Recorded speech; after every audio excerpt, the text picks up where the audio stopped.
मंदिर में भगवान की पूजा के बाद लोग प्रसाद चढ़ाते हैं और पंडित जी उसी प्रसाद को लोगों में बांट देते हैं। उस प्रसाद को लोग भगवान का आशीर्वाद समझकर ग्रहण कर लेते हैं। लेकिन क्या आप जानते हैं कि भगवान शिव जी का प्रतीक शिवलिंग पर चढ़ा हुआ प्रसाद ग्रहण करना निषेध माना जाता है।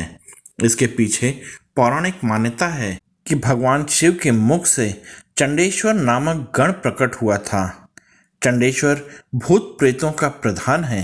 कहते हैं शिवलिंग पर चढ़ा हुआ प्रसाद चंडेश्वर का भाग होता है। चंडेश्वर का अंश यानी शिवलिंग पर चढ़ा हुआ प्रसाद ग्रहण करना भूत प्रेतों का अंश ग्रहण करना माना जाता है। इसलिए कहा जाता है कि शिवलिंग पर चढ़ा हुआ प्रसाद ग्रहण नहीं करना चाहिए। शिव पुराण में कहा गया है कि भगवान शिव का प्रसाद सभी प्रकार के पापों का नाश करता है।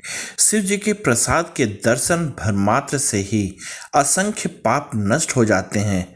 फिर प्रसाद ग्रहण करने के पुण्य का अंदाजा भी नहीं लगाया जा सकता। जहाँ तक चंडेश्वर की बात है तो सभी शिवलिंग पर चढ़ा हुआ प्रसाद चंडेश्वर का भाग नहीं होता है। जिस शिवलिंग का निर्माण साधारण पत्थर, मिट्टी एवं चीनी मिट्टी से होता है, उन शिवलिंग पर चढ़ा प्रसाद नहीं खाना चाहिए। इन शिवलिंग पर चढ़ा प्रसाद किसी नदी अथवा जलाशय में प्रवाहित कर देना चाहिए।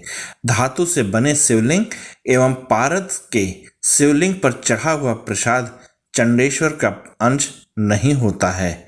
यह महादेव का भाग होता है, इसलिए इन्हें ग्रहण करने से दोष नहीं लगता है। शिवलिंग के 7 सालग्राम होने पर भी दोष समाप्त हो जाता है। इसलिए सालग्राम के साथ शिवलिंग की पूजा करके शिवलिंग पर चढ़ा हुआ प्रसाद खाने से किसी प्रकार का कोई नुकसान नहीं होता है।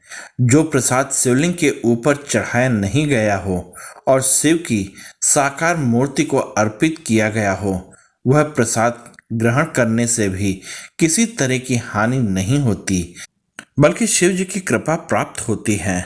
आप लोगों को ये वीडियो कैसी लगी कृपया कमेंट करके मुझे बताइएगा।